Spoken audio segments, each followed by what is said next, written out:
Cos'hanno di tanto speciale i cuccioli da far nascere sempre un sorriso sul nostro volto?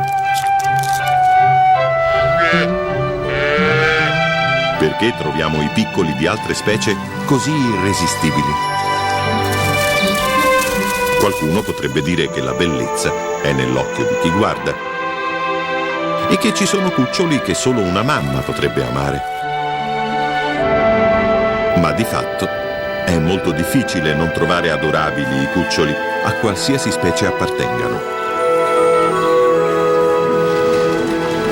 E non possiamo fare a meno di seguirli con tenerezza mentre fanno il loro ingresso nel mondo.